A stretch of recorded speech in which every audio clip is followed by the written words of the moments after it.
This program is brought to you by the Merdeka Award, an initiative to promote excellence by ExxonMobil, Petronas and Shell.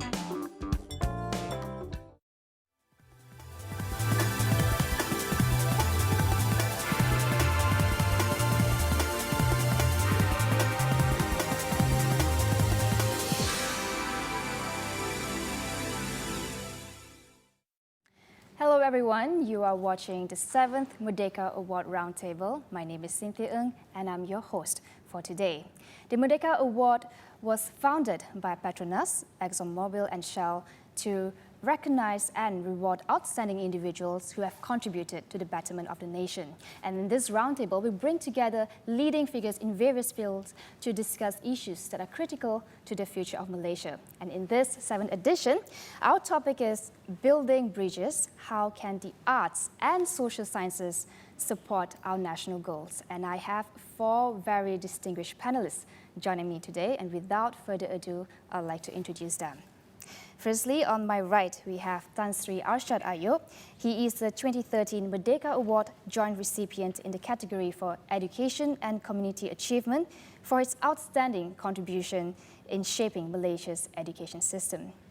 On my left, I have Datin, Professor Dr. Wazir Jahan Karim, founder and distinguished fellow of the Academy Socio-Economic Research and Analysis, and Dato is also the pioneer in gender studies in Malaysia.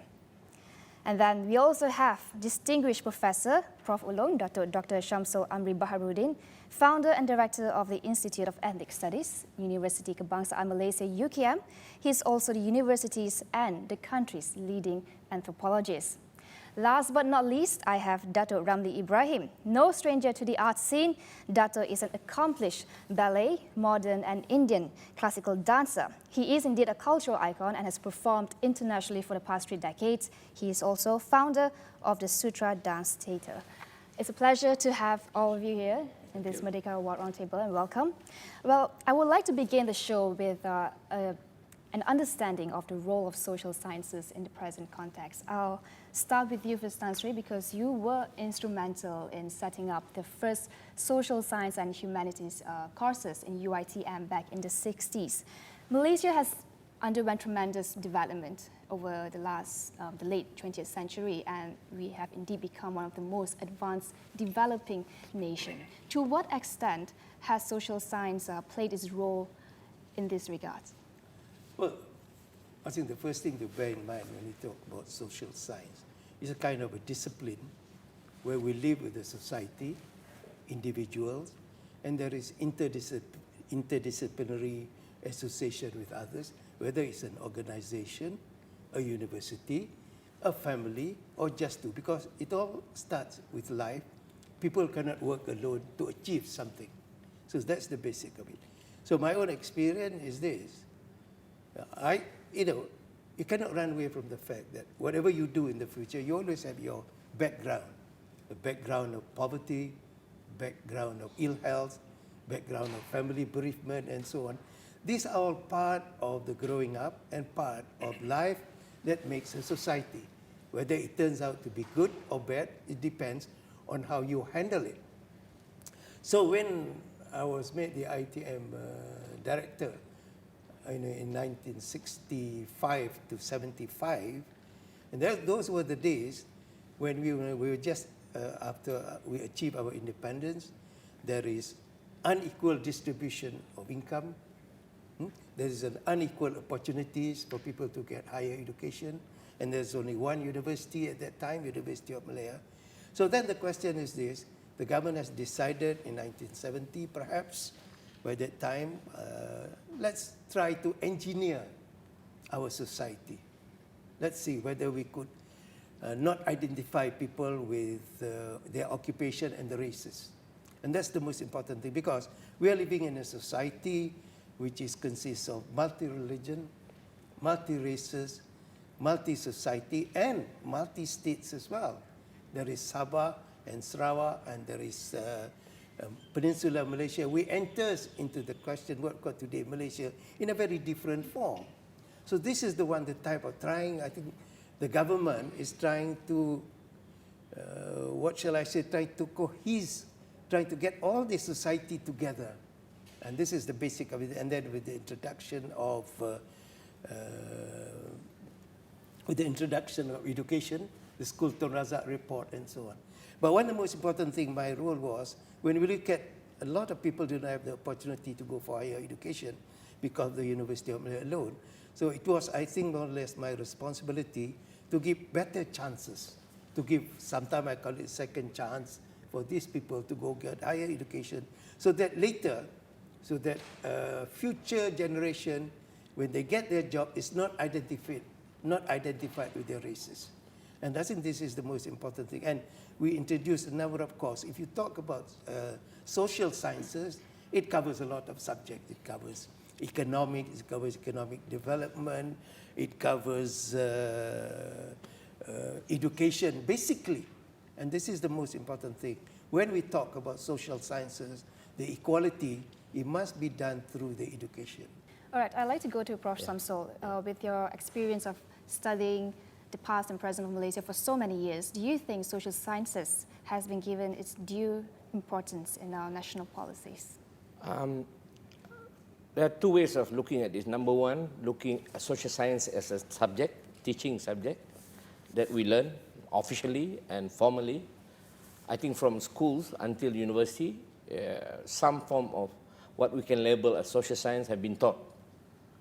Whether it's history, geography, politics, anthropology, sociology, they are all together being taught in different subjects. But at the university level, to be fair, it was only after May 13 in 1969 that consciously we established sociology department, anthropology department, political science department, psychology department, and one of the founding teachers here, Professor Wazir herself, and I was one of her students, first batch of sociology and anthropology student. So in some ways, I'm part of that Jurassic history and partly the present one. Yeah? But in terms of policy, I think this is where I have big contention and contentious argument with a lot of policymakers in this country. In the ecosystem of political and public policy, I think social science has very small role to play, very little money given for social science research. 90% of research in this country is science and technology. So for me, it's irony, because 90% of the civil servants that run and implement these policies are actually social science graduates. And most of them are my students and Professor Wazir's students. So not that we are short of people who can actually do and implement these things, but we are not given the opportunity. So it is something to do with the way we look at development. We are dependent on science and technology. We are dependent on scientific knowledge as opposed to social science knowledge. And yet, in November last year, Datuk Sri Najib established this National Unity Consultative Council, which is a mirror of Mageran, you know, the National Consultative Council in 1969, to allow us to talk about ethnic relations, ethnic differences, ethnic difficulties in this country. And it is anchored in social scientific knowledge. So, yes, it's important, but probably it's not as important of like science. So therefore, the 7 thrust areas of research in this country doesn't include social science. Would it be, I'd like to go to Dato, because our national policies has been strengthened on the basis that we need to master science, technology in order for us to become a developed nation. But have we fallen behind in terms of humanities, arts, maybe culture?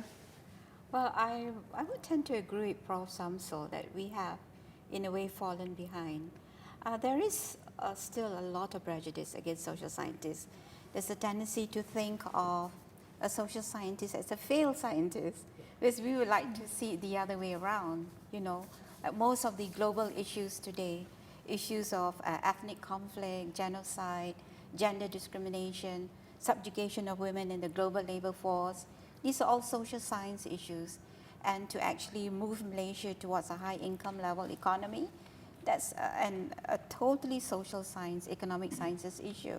Now, how do we achieve this when we don't give enough scope you know, for deliberation on the social sciences.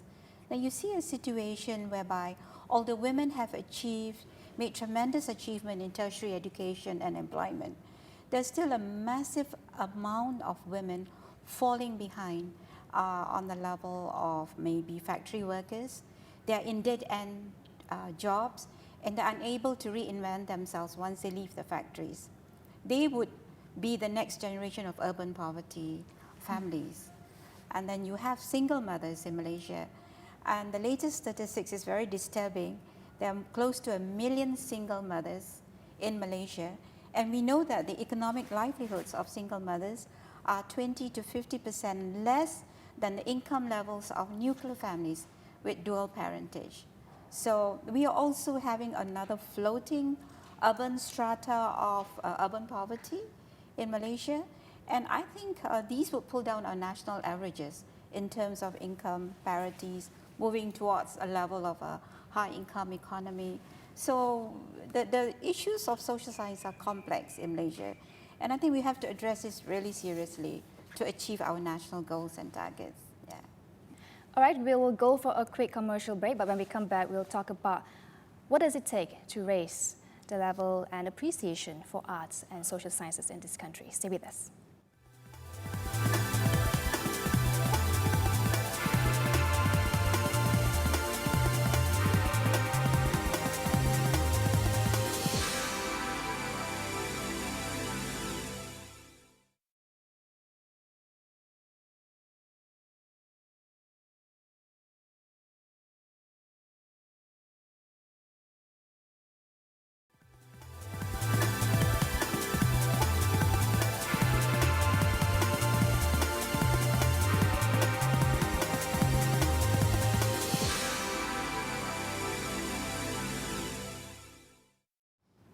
Welcome back, and you are watching the 7th Merdeka Award Roundtable on the topic, Building Bridges, how can the arts, sciences and humanities support our national goal? And earlier we were talking about the challenges and the recognition that is given to social sciences is rather, I would say, quite limited compared to science and technology. And I'd like to go straight to Dato Ramli Ibrahim to give his opinion from the arts perspective.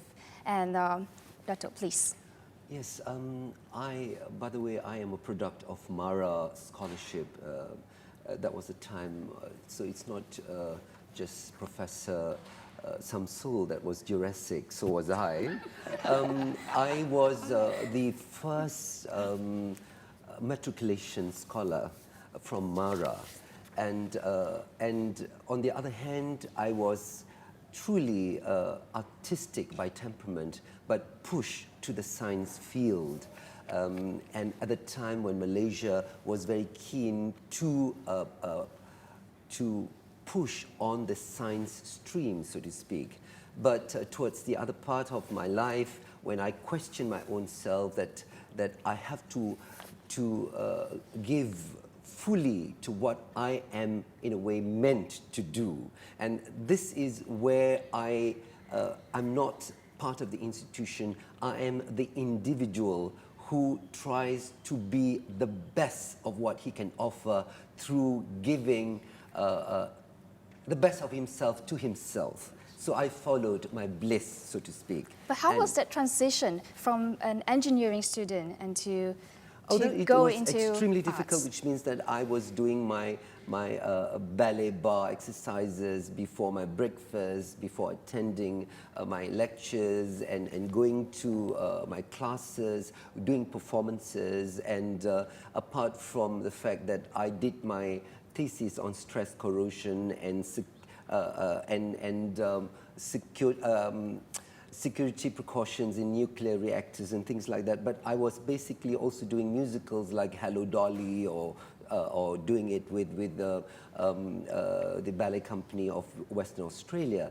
But I think then I expanded also my knowledge to other things. I was interested in going to galleries, to museum, going to performances of music, but not on the commercial ones. I was interested in serious music. I was interested in serious arts as a projection of of that highest level of oneself. Was that interest cultivated at the school level? Because I would like to ask, because there seems to be a preference towards science as opposed to arts in the education system. Partly because of its Yeah, income. just for example, I remember when I was in Form 3, there was a pressure to go into the science stream if you have better grades, because that would the thinking is that the science stream would guarantee a more viable career path. And so, even though I was not interested in the science, I went into science, and towards the end, I realized that in hindsight that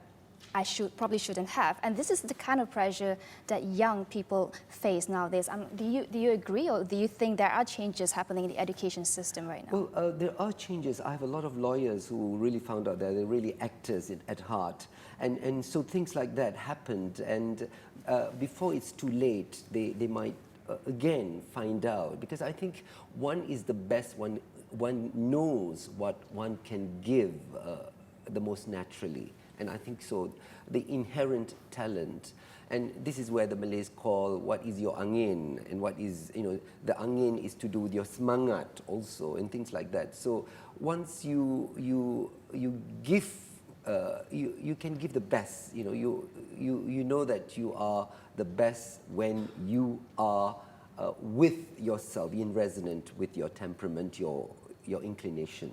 On that point, do you think that there needs to be more exposure at the school level on the many choices that we have in the arts and social sciences and humanities fields? Because let's say after Form 5, most students are, most local universities who offer courses in social sciences and humanities, the disciplines are rather limited as compared to universities abroad. Prof, what do you think? Well, I think it's not about university, it's not about education, it's about how parents want their children to be. So I know children from Chinese schools. My late brother was Chinese school. He received a lot of information. What do you want to do? He was only Form 3, but he was asked the question, what do you want to do in the future?